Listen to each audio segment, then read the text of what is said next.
নমস্কাৰ সকলোকে স্বাগতম জনাইছোঁ। যোৱাকালি মাননীয় মুখ্যমন্ত্ৰী ডাঙৰীয়াই লাইভ যোগে বিভিন্ন বিভাগসমূহৰ নিযুক্তিৰ সম্পৰ্কত কেইবাটাও গুৰুত্বপূৰ্ণ কথা প্ৰকাশ কৰে আৰু তাৰ ভিতৰত আটাইতকৈ স্পষ্টভাৱে দিন ঘোষণা কৰে LP আৰু UP টিচাৰৰ ক্ষেত্ৰত তেখেতলোকৰ ফাইনেল মেৰিট লিষ্টখন যোৱাকালি অৰ্থাৎ 6 নৱেম্বৰ তাৰিখে মৰাৰ কথা কৈছিলে, কিন্তু সেইখন 6 নৱেম্বৰত নামাৰি 7 নৱেম্বৰ তাৰিখে অৰ্থাৎ আজি ফাইনেল মেৰিট লিষ্টখন প্ৰকাশ পাব। সন্ধিয়া 6 বজাত এই ফাইনেল মেৰিট লিষ্টখন প্ৰকাশ পাব আৰু তেখেতলোকৰ এপইণ্টমেণ্ট লেটাৰসমূহ বিতৰণ কৰিব 9 নৱেম্বৰ তাৰিখে। আৰু এই কথাটো যে স্পষ্টীকৰণ দিয়ে আচলতে মাননীয় শিক্ষামন্ত্ৰী ৰণোজ পেগু ডাঙৰীয়াই কিছু সময়ৰ পাছতেই মুখ্যমন্ত্ৰী ডাঙৰীয়াৰ লাইভ অহাৰ কিছু সময়ৰ পাছতেই তেখেতে টুইট কৰি এইটো জনায়। আৰু টুইটটো আপোনালোকে এই প্ৰথম টুইটটোলৈ এবাৰ মন কৰকচোন। শিক্ষামন্ত্ৰী ডাঙৰীয়াৰ যিটো টুইট, আচলতে এই টুইটটো চাই পেলাই আচৰিত লাগি গৈছিলেগৈ। আচৰিত মানে তেখেতৰ এইটো মিষ্টেক হৈছিলে বাৰু, কিন্তু ডেটটো আপোনালোকে দেখিছেনে? যি final merit list of LP UP teacher at 6 PM on 7 November 2029 মানে 2029 বুলি তেখেতে ভুলবশতঃ লিখি দিছিলে, আৰু আচলতে সেইটো 29 নহয় 25 হ'ব লাগে, আৰু এইটো এডিট কৰিছে। আৰু ইয়াৰ পাছত যিটো নতুনকৈ তেখেতে টুইট কৰিছিলে সেই টুইটটো আপোনালোকে দেখা পাইছে এতিয়া, আৰু এইটো লাষ্ট এডিট কৰিছে 11:04 আৰু এইটোত ইয়াত এডিট কৰি পেলাই শুদ্ধ সম্পূৰ্ণ যিটো 2025 সেইটো উল্লেখ কৰিছে। আৰু এইখিনিতে এটা ভাল কথা যে আমি সকলোৱে ভাবি আছিলোঁ যে আমাৰ এপইণ্টমেণ্ট লেটাৰ চেৰিমনি মানে ডিষ্ট্ৰিবিউশ্যন চেৰিমনি পাতিবনে নাপাতে। আচলতে এতিয়া আমি এটা কথা স্পষ্ট হ'লোঁ যে আমাৰ গোটেইখিনি লগাই একেলগে আগতে যি এপইণ্টমেণ্ট লেটাৰ ডিষ্ট্ৰিবিউশ্যন চেৰিমনি পাতে, যি mega appointment letter distribution ceremony বুলি যিটো কোৱা হয়, সেই তেনেধৰণৰ এপইণ্টমেণ্ট লেটাৰ ডিষ্ট্ৰিবিউশ্যন এতিয়া নহয়। এতিয়া ইণ্ডিভিজুৱেলি এপইণ্টমেণ্ট লেটাৰ ডিষ্ট্ৰিবিউশ্যন হ'ব, মানে যিটো ডিপাৰ্টমেণ্টৰ এপইণ্টমেণ্ট লেটাৰসমূহ যিটো ডেটত ঘোষণা কৰিব সেই দিনটোত তেখেতলোকক আনুষ্ঠানিকভাৱে গুৱাহাটীলৈ মাতি নি নিযুক্তি পত্ৰসমূহ প্ৰদান কৰিব। আৰু সেই কথাটো শিক্ষামন্ত্ৰী ডাঙৰীয়াৰ এই টুইটটোতে আমি গম পাওঁ। আচলতে ইয়াত লাষ্টৰ লাইনটো আপোনালোকে পঢ়ি চালে দেখা পাব, the appointment letters will be distributed at Khanapara playground on 9 November. অৰ্থাৎ 9 তাৰিখে তেখেতলোকৰ কেৱল অনলাইনতে এপইণ্টমেণ্ট লেটাৰসমূহ উপলব্ধ কৰি নিদিয়ে, 9 তাৰিখে তেখেতলোকক গুৱাহাটীৰ খানাপাৰা প্লেগ্ৰাউণ্ডলৈ মাতি আনুষ্ঠানিকভাৱে এপইণ্টমেণ্ট লেটাৰসমূহ প্ৰদান কৰিব। তাৰ পাছতহে অনলাইনত হয়তো উপলব্ধ কৰি দিব, যিটো আগৰ যেনেকৈ এপইণ্টমেণ্ট লেটাৰ ডিষ্ট্ৰিবিউশ্যন চেৰিমনিসমূহত আমি দেখা পাওঁ তেনেকুৱা ধৰণৰ প্ৰচেছতে হয়তো হ'ব। প্ৰথম দিনাখন কেইজনমান নিৰ্বাচিত প্ৰাৰ্থীক তেওঁলোকে আনুষ্ঠানিকভাৱে সেই চেৰিমনিটোত এপইণ্টমেণ্ট লেটাৰ প্ৰদান কৰিব। তাৰ পাছতেই হয়তো সেইদিনাখন সন্ধিয়ালৈ বা পাছদিনাখনৰ ৰাতিপুৱাৰ পৰা তেখেতলোকে অন্য যিসকল প্ৰাৰ্থী আছে সেই সকলো প্ৰাৰ্থীয়ে নিজৰ নিজৰ এপইণ্টমেণ্ট লেটাৰসমূহ ৱেবছাইটৰ পৰা ডাউনলোড কৰি ল'ব পাৰিব।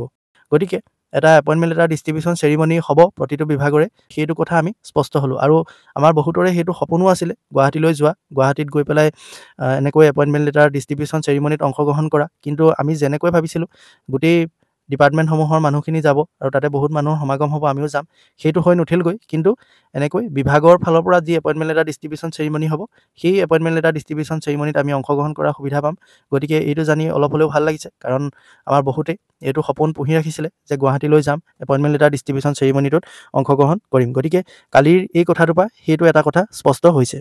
আৰু আমি ভবাতকৈ আচলতে বেছি সোনকালেই এই LP UPৰ নিযুক্তি পত্ৰসমূহ প্ৰদান কৰিলে। আৰু অৱশ্যে তেখেতলোকৰ এই প্ৰক্ৰিয়াটো বহু দিনৰ আগৰে পৰাই চলি আছে, প্ৰায় 2 বছৰমানেই হ'ল নেকি সম্ভৱ। তেখেতলোকৰ বিভিন্ন কেছৰ কাৰণে বহুত দিন হ'ল, তেখেতলোকে বহুত দিনৰ পৰা অপেক্ষা কৰি আছে নিযুক্তি পত্ৰৰ বাবে। গতিকে তেখেতলোকক আগতীয়াকৈ দিয়াটো যুক্তিসংগতেই, কাৰণ তেখেতলোকে বহু দিনৰ পৰা ৰৈ আছে এই দিনটোৰ কাৰণে। আৰু তেখেতলোকৰ যিহেতু এতিয়াও এইবোৰ NIOS কিবাকিবি প্ৰাৰ্থীসকলে কেছ কৰাৰ কথা কৈ আছে, গতিকে হয়তো চৰকাৰে সোনকালে এপইণ্টমেণ্ট লেটাৰসমূহ দি পেলাই সেইবোৰৰ পৰা পৰিত্ৰাণ পাব বিচাৰিছে। আচলতে আকৌ কিবাকিবি তেনেকুৱা কেছ ষ্টে হৈ গ'লে, ষ্টে অৰ্ডাৰ যদি আহি যায় আকৌ কিবা কাৰণত, তেনেহ'লে আকৌ নিযুক্তি পত্ৰ দিয়াবোৰ দেৰি হৈ যাব। গতিকে চৰকাৰে যিমান পাৰে সিমান সোনকালে তেখেতলোকৰ নিযুক্তি পত্ৰসমূহ দি পেলাই সেই আচলতে যি ইমান দীঘলীয়া এটা পৰিক্ৰমা সেইটো অৱসান ঘটাব বিচাৰিছে। আৰু এইটো এটা খুব ভাল খবৰ, আৰু তেখেতলোকৰ মনটো বহুত ভাল লাগিব এই কথাখিনি গম পায় যে তেওঁলোকৰ এতিয়া 9 নৱেম্বৰত তেওঁলোকে এপইণ্টমেণ্ট লেটাৰ লাভ কৰিব। ইয়াৰ পাছতেই তেখেতে ADREৰ ক্ষেত্ৰত স্পষ্টকৈ জনাইছে যে ADRE কেইবাটাও প্ৰচেছ আছে, যিটো তেখেতলোকে ৰেণ্ডমাইজেশ্যনৰ জৰিয়তে ডিপাৰ্টমেণ্ট এল'কেশ্যন কৰিব লাগে। ডিপাৰ্টমেণ্ট এল'কেশ্যনৰ কামখিনি ইতিমধ্যে হৈ গৈছে। তাৰ পাছত তেওঁলোকে কৈছে যে ডাইৰেক্টৰেটখিনি এল'কেশ্যন কৰিব লাগে। তাৰ পাছতে ইণ্ডিভিজুৱেল পষ্টিং অৰ্ডাৰ মানে উলিয়াব লাগে যে কোনটো অফিচত বা কোনটো ডিষ্ট্ৰিক্টত তেওঁলোকৰ পষ্টিং হ'ব। গতিকে সেই গোটেই প্ৰক্ৰিয়াটো চলোতে এমাহমান সময় লাগি যায় বুলি কৈছে। আৰু তেখেতে কৈছে যে ADREৰ এপইণ্টমেণ্ট লেটাৰসমূহ নৱেম্বৰৰ শেষত অথবা ডিচেম্বৰৰ প্ৰথমতেই দিম বুলি কৈছে। কিন্তু নৱেম্বৰৰ শেষত যে দিবগৈ পাৰিব তেনেকুৱা যেন লগা নাই। ADRE গ্ৰেড 3 গ্ৰেড 4খিনি তেখেতৰ কথাৰ পৰা সেইটো অনুভৱ হৈছে, আৰু খুব সম্ভৱ ডিচেম্বৰৰ প্ৰথম সপ্তাহত তেখেতলোকক এপইণ্টমেণ্ট লেটাৰসমূহ বিতৰণ কৰিব। আৰু এতিয়া তেখেতৰ কালিৰ কথাৰ পৰা এইটোৱে স্পষ্ট হ'ল যে এডিআৰিৰ গ্ৰেড 3 আৰু গ্ৰেড 4ৰ যিখিনি নিযুক্তি আছে সেই নিযুক্তিখিনি একেবাৰে শেষত হ'বগৈ। মানে এতিয়া যিখিনি নিযুক্তি প্ৰক্ৰিয়া চলি আছে সেই গোটেইখিনিৰে শেষত হ'বগৈ এডিআৰি গ্ৰেড 3 আৰু গ্ৰেড 4ৰ নিযুক্তি পত্ৰ প্ৰদান কাৰ্যসূচী। ডিএমইৰ নিযুক্তি পত্ৰ প্ৰদানৰ ক্ষেত্ৰতো তেখেতে স্পষ্টকৈ কৈছে যে নৱেম্বৰ মাহতে তেখেতে এপইণ্টমেণ্ট লেটাৰসমূহ বিতৰণ কৰিব আৰু আছাম পুলিচৰ যিসকল কনিষ্টেবল আছে তেখেতলোকৰো নিযুক্তি পত্ৰ এই নৱেম্বৰ মাহতেই তেখেতে প্ৰদান কৰিম বুলি স্পষ্টকৈ কৈছে। আৰু SI সকলো ইয়াৰ মাজতে সোমাই আছে। এতিয়া SI প্ৰাৰ্থীসকলে তেখেতলোকে ভাবিছে যে আমাৰ কথা নক'লে, কিন্তু এই আছাম পুলিচৰ যি ABUBৰ কথা কৈছে সেইখিনিৰ মাজতে আচলতে এই SI সকলো সোমাই আছে। গতিকে তেখেতলোকে চিন্তা কৰিব নালাগে, তেখেতলোকৰো সেই একেলগে নিযুক্তি পত্ৰ প্ৰদান কৰিব নৱেম্বৰ মাহৰ ভিতৰতে। এতিয়া আহিলে GTPGTৰ নিযুক্তিৰ কথা। GTPGTৰ ক্ষেত্ৰত তেখেতে নৱেম্বৰ মাহতেই দিম বা তেনেকুৱা কোনো স্পষ্টকৈ কোৱা নাই। তেখেতে কৈছে যে বাকী যিখিনি প্ৰক্ৰিয়া চলি আছে নিযুক্তিৰ তাৰ মাজতেই তেখেতে GTPGTৰ নিযুক্তি পত্ৰ প্ৰদানৰ দিনটো ঘোষণা কৰিম বুলি কৈছে আৰু এইটো অতি সোনকালে তেখেতে দিম বুলি কৈছে।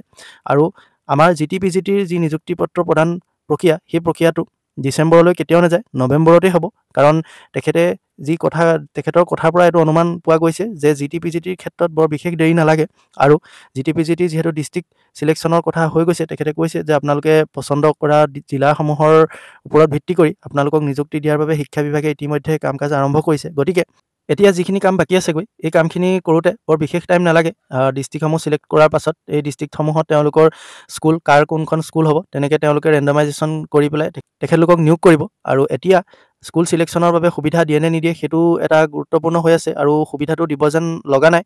আৰু কাৰণ এতিয়া সময় যথেষ্ট কম, গতিকে স্কুল চিলেকশ্যনৰ ক্ষেত্ৰত এইটো সুবিধা প্ৰদান কৰিব যেন লগা নাই। স্কুল চিলেকশ্যন কৰিবলৈ দিলে আকৌ এটা দীঘলীয়া প্ৰক্ৰিয়া হৈ যাব, গতিকে স্কুল চিলেকশ্যন কৰিবলৈ এতিয়া নিদিব যেন লাগিছে। আৰু বহুতে কৈ আছে যে ডিষ্ট্ৰিক্ট চিলেকশ্যনৰ ক্ষেত্ৰত আকৌ এখন লিষ্ট মাৰিব নেকি, মানে কোনে কোনটো ডিষ্ট্ৰিক্টত পালে সেইটো ফাইনেলাইজ কৰি পেলাই এখন লিষ্ট প্ৰকাশ পাব নেকি বুলি। আৰু বহুতো মাধ্যমত এইটো শুনিও আছোঁ যে লিষ্ট এখন প্ৰকাশ পাব বুলি কৈ আছে। ক'ব নোৱাৰি, লিষ্ট প্ৰকাশ পাবও পাৰে। যিসকলে কৈ আছে তেওঁলোকে কিবা অথেণ্টিক চ'ৰ্চৰ পৰা যদি তেখেতলোকে গম পাইছে তেনেহ'লে সেইটো আমি একেবাৰে অমান্য কৰিব নোৱাৰোঁ। লিষ্ট এখন অহাৰ পূৰ্ণ সম্ভাৱনা নাই বুলিও ক'ব নোৱাৰি, সম্ভাৱনা আছে।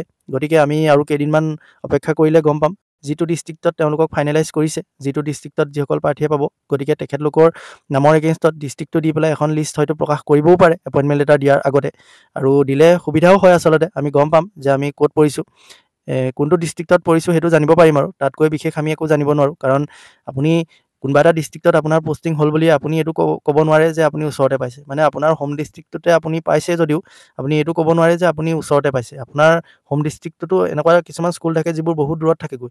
গতিকে স্কুলখন যেতিয়ালৈকে আমি গম নাপাওঁ কোনখন স্কুলত আমি পঢ়িছোঁ তেতিয়ালৈকে আমি ক'ব নোৱাৰোঁ একো যে আমি ওচৰতে পাইছোঁ নে সুবিধাজনক জেগাত পাইছোঁ নে অসুবিধাজনক ঠাইতে পাইছোঁ, সেইটো একো ক'ব নোৱাৰি। ডিষ্ট্ৰিক্টটো জানি থ'লে অলপ সুবিধা হয় আৰু যে কিছুমান ডিষ্ট্ৰিক্টলৈ আমাৰ অহা যোৱাৰ ক্ষেত্ৰত ব্যক্তি বিশেষে সুবিধা অসুবিধাৰ কথা থাকে, গতিকে জানিলে ভাল হয়। গতিকে লিষ্ট এখন যদি আহে তেতিয়াহ'লে আমি সকলোৱে আগতীয়াকৈ মানসিকভাৱে অলপ প্ৰস্তুতি চলাব পাৰিম যে আমি এইটুকুৰা জেগাতে এইটো ডিষ্ট্ৰিক্টৰ ভিতৰতে এনেকুৱা জেগাত আমাৰ পষ্টিং হ'ব পাৰে বুলি।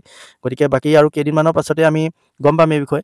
এতিয়া কথা হ'ল যে আমাৰ GTPGTৰ যদি এপইণ্টমেণ্ট লেটাৰ দিয়ে তেনেহ'লে এপইণ্টমেণ্ট লেটাৰসমূহ কেতিয়াৰ পৰা দিয়াৰ সম্ভাৱনা আছে। আৰু মুখ্যমন্ত্ৰী ডাঙৰীয়াই যেনেকৈ কৈছিলে আগতে যে নৱেম্বৰৰ শেষত, এতিয়া নৱেম্বৰৰ শেষতকৈ অলপ আগতো হয়তো GTPGTৰ এপইণ্টমেণ্ট লেটাৰ দিয়াৰ ডেট ঘোষণা কৰিব পাৰে। আৰু এই ডেটটো 15 তাৰিখৰ পৰা কিন্তু আৰম্ভ হ'ব পাৰে। 15 তাৰিখৰ পৰা 20 তাৰিখৰ ভিতৰত, 20 তাৰিখৰ পৰা 15 তাৰিখৰ ভিতৰততো কোনোবা এটা দিনত এনেও দিবই, সেইটো আমি স্পষ্ট যে আমাৰ GTPGTৰ নিযুক্তি পত্ৰসমূহ ডিচেম্বৰলৈ নাযায়গৈ। কিন্তু আমি আশা কৰিব পাৰোঁ 15 তাৰিখৰ পৰাও আমি আশা এটা কৰিব পাৰোঁ 15 তাৰিখৰ পাছতো হয়তো ডেট ঘোষণা কৰিব পাৰে, 17-18 এনেকুৱা দিনৰ পৰা। গতিকে আমি এটা কথা এতিয়া ভাল লাগিছে যে LP UPৰ নিযুক্তি পত্ৰসমূহ সোনকালে দিয়াৰ পৰা আমাৰ সকলোৰে মনত এটা পজিটিভ এনাৰ্জি এটা আহিছে। আৰু যিহেতু নিযুক্তি পত্ৰ দিয়াৰ কাৰ্যসূচীবোৰ আৰম্ভ হৈছে, গতিকে ভাল লাগিছে যে চৰকাৰে ক্ষিপ্ৰভাৱে কাম কাজসমূহ আগবঢ়াইছে। আৰু এইখিনি যিখিনি স্কুল চিলেকশ্যনৰ প্ৰক্ৰিয়া আছে এইখিনি বেছি দিন নালাগে, অতি সোনকালে হৈ যাব। কাৰণ এইখিনি কম্পিউটাৰাইজ হয়। গতিকে মাৰ্কছ ৱাইজ বা মেৰিট ৱাইজ কেনেকৈ দিয়ে তেওঁলোকে, কেটেগৰী ৱাইজ বা মেল ফিমেল PWD এনেকৈ কেনেকৈ তেওঁলোকে বিভাজন কৰে সেইটো নাজানো, কিন্তু এইবোৰ চব কম্পিউটাৰাইজ হয়। গতিকে ইমান বিশেষ দিন নালাগে, খুব বেছি 2-3 দিন মানৰ ভিতৰতে গোটেই ডিষ্ট্ৰিক্টসমূহ চিলেক্ট হোৱাৰ পাছত এইখিনি স্কুলখিনি চিলেক্ট কৰা কাম সম্পূৰ্ণ হৈ যাব। গতিকে আমি আশা কৰিব পাৰোঁ 15 তাৰিখৰ পাছতেই আমাৰ এপইণ্টমেণ্ট লেটাৰসমূহ দিয়াৰ দিন আৰম্ভ হ'ব বুলি। আৰু খুব সোনকালে যিহেতু মুখ্যমন্ত্ৰী ডাঙৰীয়াই কৈছে, গতিকে পৰৱৰ্তী যিটো লাইভ আহিব সেই লাইভটোলৈ আপোনালোক একেবাৰে অপেক্ষা কৰি ৰওক। আৰু পৰৱৰ্তী লাইভটোত আমাৰ GTPGTৰ লগতে আছাম পুলিচৰ স্পষ্ট এপইণ্টমেণ্ট লেটাৰ দিয়াৰ দিন আমি সকলোৱে পাম বুলি আশা কৰিব পাৰি আৰু এইটো 100% স্পষ্ট হৈ আছে তেখেতৰ কথাৰ পৰা যে আমাৰ GT-PGTৰ এপইণ্টমেণ্ট লেটাৰসমূহ প্ৰদান কৰা দিন অতি সোনকালে ঘোষণা কৰিব।